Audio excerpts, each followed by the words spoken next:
Hi, Chancery High School. My name is Mr. Frankie. I'm one of the counselors here with the Student Services Center. And I just want to take some time out of the day and kind of talk to you guys and talk about self awareness, self management, decision making, and internet safety. I hope that this is something that if you guys don't know what this is, you learn. And if you do know what it is, you kind of refresh your memory and maybe you learn a little bit more. So let's get started. So the first thing I want to talk to you guys about is self-awareness. So self-awareness is the ability to recognize your own thoughts, your emotions and values and how they influence your behavior. And they can really help you assess your strengths and limitations as a person. Self-awareness can lead to a growth mindset, which is the belief that you are in control of your own ability and can learn and improve in your life. Self-awareness for me, when I really think about it, to kind of put all this stuff into one summary, is like the second thing we see here: assess strengths and limitations as a person. I think that that is something that's important. We all have things that are really really good that we can do, and sometimes we have things that are a little struggle for us, and that's okay to have that limitation and it's okay to have that struggle. So being self-aware of that can kind of help you become a better overall person. So it's something to kind of talk about. So there's five different steps here to self-awareness. So here are the five different steps. So it is identifying emotions, having an accurate self-perception of yourself. So, if you feel like you're a caring person or a funny person or, a sarcastic person or whatever it is, having the accurate, like, yes, that is me. Recognizing your strengths and your weaknesses. Like I said, we all have strengths and we also all have weaknesses, and that is okay. That's what makes you a person. Self-confidence, being able to kind of become confident. We all know what that is, and sometimes it's a little hard for us to be self-confident, but that's part of self-awareness. And the last one is self-efficacy, and basically what that is the belief in yourself to complete different tasks successfully. So if you have a goal, you can complete it on your own and independent, and do it well. And so those are five different steps to self-awareness. So you may ask, Mr. Frankie, why is this important? Why are you talking to us about this? But basically, through self awareness, we learn about ourselves in new ways, and we learn about our strengths in our lives and what we can improve on. And it can help us become more in touch with our feelings and how they can hurt or help us. Because feelings, while it may sound like, oh, feelings, they can actually be really helpful if you listen to them. And emotions can really help us learn more about how we truly feel. And I know you may be thinking, well, you just said feelings and you have emotions here, but believe it or not, feelings and emotions are two different things. I know. So, like, to kind of think about it, an emotion would be something like fear, like, fearful, you're afraid of something. But the feeling may be something different, like you feel confused. So, really, that makes you feel like you're afraid, but you may feel confused. So, like, let's say you guys graduate and you go to college and you go to a new place, it's a new surrounding, and you don't know what's going on, who am I going to meet? You may be confused about a lot of stuff, which makes you feel afraid, but fear, like being afraid, is the emotion, and the confusion is the feeling. So I know. Hopefully that puts it into perspective just a little bit. So a lot of times when we have different feelings, there are physical responses to it, and you may realize it or you may not realize it. But these are three different ways to do that, to notice physical responses. So one would be examine physical responses. The second one would be identify feelings and stressors, and the third one would be to avoid judgment. So basically, what it is like if you are feeling, let's say you are feeling confused and you're feeling fearful, where are you feeling that in your body? Like, oh, my stomach kind of hurts because I'm a little bit afraid. So you identify what is causing this. Like, this is new to me. I'm confused and I feel afraid. And then try to just avoid judgment of that. Like, if that's what you're feeling, let your body feel it. Maybe it can be something that can help you out so you don't go to the wrong place or get involved with the wrong person. All right, so we talked about self-awareness. Now this is self-management. So self-management is the ability to successfully regulate or control your emotions, your thoughts, and your behaviors. It can help you manage stress, it can help you control impulses and motivate yourself in a positive way, and it helps you working towards personal and academic goals. Basically, self-management in a way is what you would think managing, like how to like the first one says, control your emotions, thoughts, and behaviors. If you want a certain goal, how are you going to get to that goal? And how do you need to really work on your emotions? You need to have a positive emotion. You need to try to take certain steps when it comes to different things to get to where you want. That would all be part of self-management. So here are certain steps to self-management. So we have number one, impulse control. Number two, stress management. Number three, self-discipline and self-motivation. Number four, goal setting. And number five, organizational skills. So I think that this is really important to kind of break it down. We all have impulses sometimes. Like, I mean, we're all guilty of it. We have homework and we're like, nah, I want to go to the beach instead, because you just kind of like use the impulse because that's what you want. But if you're trying to get to a goal, maybe you should do something else. Managing stress is super important. And if you're stressed out all the time, it'll be a little harder for you to kind of gain what you need. So learning how to manage that, and self-discipline and motivation. But yes. So once again, you may ask, Mr. Frankie, why is this important? You've been talking about it. But I believe that self-management is important because it helps us control our impulses, which sometimes can be tough. I remember when I was a teenager, it was like anything I wanted, I did, and it was tough. It was a tough life, let me tell you. So it helps us control our impulses, and it improves on the ability to manage your stress on your own. I know school sometimes is super stressful. We have everything that we're trying to do, reading plus, testing, things like that. And if you are good at self-management, it can kind of help you with the stress a little bit. It helps you become motivated, and it increases your ability to maintain organization in different aspects of life. Like if you're able to organize something in school, maybe that'll help you. If you have a job, like do your job a little easier because you're not stressed out about school, or doing your family responsibilities, whatever that may be. Maybe self-management can help with that. Alrighty, so as part of self-management, we're gonna go back to the idea of the emotions and the feelings. So this is something where it says think and respond. Basically, there's three different things here that I want to talk about. The first one says identify the feeling that you have and what is triggering it. The second one says take a second and reflect and use as a self-management tool. And the third one says think about your next steps. So we kind of talked about this a little bit earlier, but the way I would think about this is breaking it down into the three different roles. The first one, identify the feeling that you have and what's triggering it. So let's say, for example, you have two little brothers, and your one little brother keeps coming into your room and messing with you, and he's just getting you like angry, and you're like, you just feel it, like I'm super angry, I don't know what's gonna happen. So identifying that one feeling, like, yo, if he comes in here another time, I'm gonna lose it. So identifying that feeling and what is triggering it. Your brother keeps coming into the room. So that's the first one. Second one, take a second and reflect and use a self-management tool. So take a second and say, okay, well, this is what's going on. How can I change this? Use a self-management tool like control your impulses. You may want to just be like, like slam the door, but maybe you want to control that impulse, and that is self-management.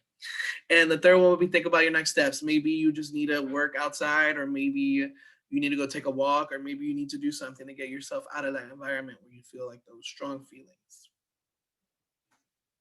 All right, so I have a video here about emotions. It says, here's a video that can help us understand more about our emotions and how they work. I thought it'd be nice for you guys to take a little break from hearing me talk all the time and maybe just see something and see how it can help. All right, let's see if we can do this the right way. All right. When we hear the word emotion, most of us think of love, hate, happiness, or fear. Those strong feelings we experience throughout life. Our emotions are the driving force behind many of our behaviors, helpful and unhelpful. Just where do our emotions come from? Our brain is wired to look for threats or rewards. If one is detected, the feeling region of the brain alerts us through the release of chemical messages. Emotions are the effect of these chemical messages traveling from our brain through the body. When our brain detects a potential threat, our brain releases the stress hormones adrenaline and cortisol, which prepare us for a fight or flight response. When we detect or experience something rewarding, such as someone doing something nice for you, our brain releases dopamine, oxytocin, or serotonin. These are the chemicals that make us feel good and motivate us to continue on the task or behavior. In these instances, the feeling region of the brain kicks in before the thinking part, Sometimes the reactions of the feeling brain are so strong that it dominates our behaviors and we're unable to think rationally in the moment. Our emotions hijack our brain. While many of our emotional responses happen subconsciously, our thinking can influence our emotions, and sometimes this can be unhelpful. Just thinking about something threatening can trigger an emotional response. This is where we can manage our emotions with conscious thinking. Our emotions play a powerful role in the way we experience the world. Understanding and regulating our emotions through our thoughts and behaviors can help us take greater control of our brain and achieve our goals. Here are the main points of the video. Alrighty, so as you can see from there, emotions have a lot of different uses for us, and sometimes they can help us do good things, and sometimes they can help us get away from bad things. And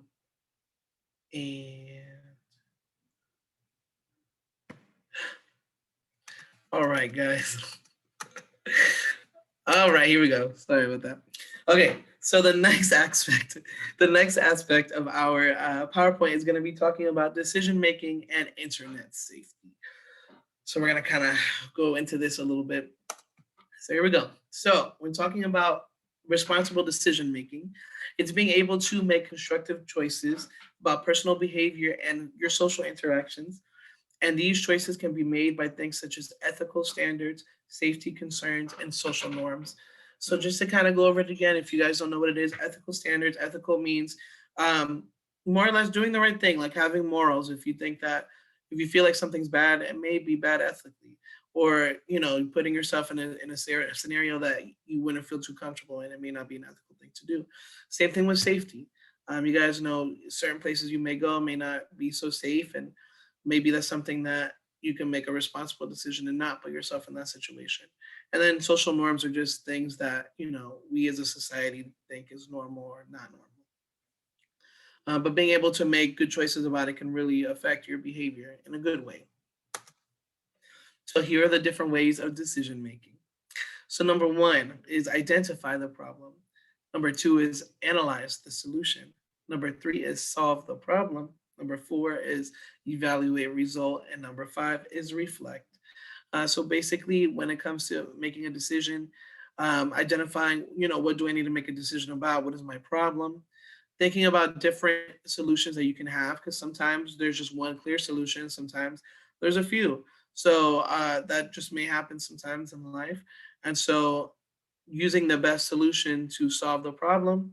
And then after you've solved the problem that you're trying to make this decision for, thinking about the result, like what happened? Did this work out for me? Did this not work out for me? Was the decision that I made that I thought was the right one, was it actually not the best option, or was it? And really just taking time to reflect on that. And, if it maybe wasn't the best decision, how would you change that for next time if you get in a situation like this again? All right, so that's decision making. That kind of goes into internet safety. A lot of times, right now, you guys know, like, everything is online. There's Instagram, there's TikTok, there's Snapchat, there's Facebook, there's everything. Everything is online, and sometimes making responsible decisions can really help with the internet. So these are some internet safety tips. So do not give out any personal information. Do not use personal information as part of your screen name. Do not share your password. Think twice about what you send and what you post, and be careful of who you meet from online. And once again, guys, I know, like, there's a lot of stuff online right now, and we're constantly always on the phone, always doing stuff. And sometimes I feel like we tend to forget that, like, the internet is like something that everyone can see and everyone can utilize. So I think it's important to really think twice about what you send and what you post. That is something that is super important, because you think you are just posting something funny and it can get you in trouble in the end. Or be careful of who you meet from online. I know a lot of people play video games with people online, and that's cool, but they may be different when you meet them in person. So this is something that, is important. We don't want you to be in a situation where you're in any sort of danger. I do have a video that I want to show you guys about internet safety tips, and let's watch that video.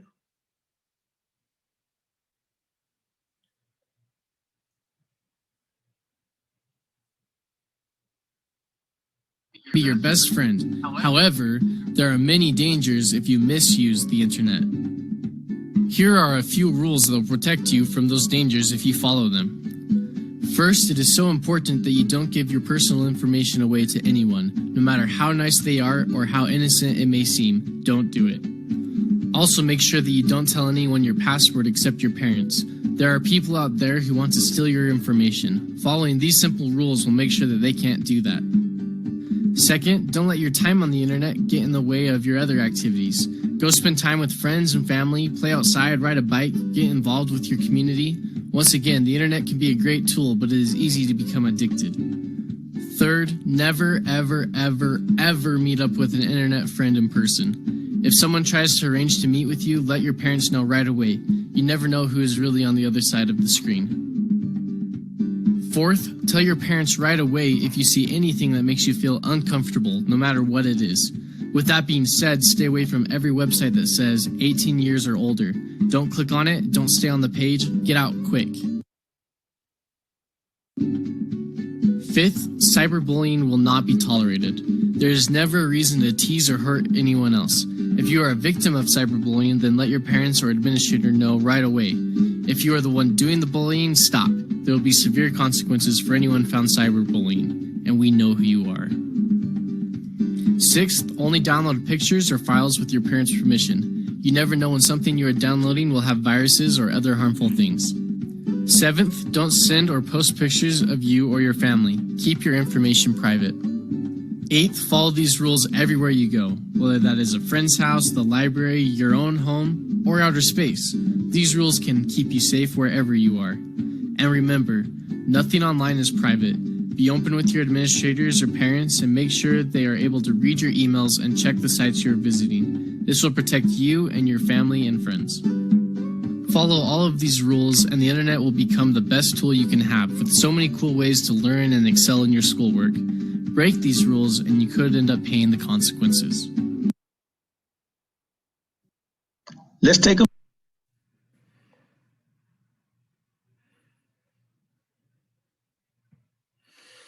Alrighty, guys, I hope that video was enjoyable for you and hopefully you just kind of went over again certain things that we talked about. You know, it's really important to make sure you never give out your information online because not everyone says they are who they are. And so we just want you to be safe when you're online. All right, our next slide that we have has to go over human trafficking. Some of you guys may know what this is, and if you don't, that's okay as well. I'm gonna kind of give you like a little slide to talk about it.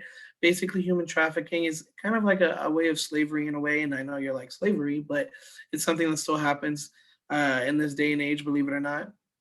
Human trafficking can involve the use of force, so forcing somebody to do something using a threat of violence, fraud, so deceiving somebody to doing something with it, like with money or something like that, or coercion, which is convincing someone to do something by using force or threats. Human trafficking can sometimes happen from the internet because you think you're going in for one thing and it actually ends up being something else. And then once you're in like a cycle, you really can't get out. So some facts are 25% of victims are children 18 and under. Florida is actually the third highest state in the country for human trafficking. So it's important to kind of be safe on the internet because you never really know what can happen. So yeah, and a little wrap up. So we talked about a lot. We saw some videos. I know it was a lot of information to kind of take in. So I just kind of wanted to wrap it up with you guys and kind of reiterate some things. So we talked about self-awareness. Being self-aware can help you become more in tune with your feelings and emotions and can help you feel more balanced and feel more centered. So just remember to always be self-aware. You got it. Have the confidence. Like self-awareness is good. Self-management can help you learn how to work on stress and become the best version of you to accomplish your goals. And internet safety is important. We want you guys being safe. So I hope that, you know, in these next few days, next few weeks, next few months, there's a lot of stuff going on, but being self-aware and using self-management is really important. And we hope that you guys may even use this to graduate. We would love to see every single person graduate. So self-awareness and self-management is a good way to get to that. So I want to thank you guys for listening to me for a little bit. Once again, my name is Mr. Frankie. I am a counselor here at Chancery High School. And before I let you guys know, before I let you guys go, I just want to let you know about an open door policy that we have here, which basically, if you ever want to talk, you can either come in to see us if you're on campus, or if not, you can call the front desk and ask to talk to a counselor. And we're always here to talk to you. We can talk about anything that you'd like. And yes, and if you ever feel like there's something that you need assistance with right away, you can call 211. They help with different resources. And so between them and us, we hope that we can help you out any way that you may need it. And I want to thank you guys for spending some time with me. And yeah, hopefully I will see you guys in the future. Thank you.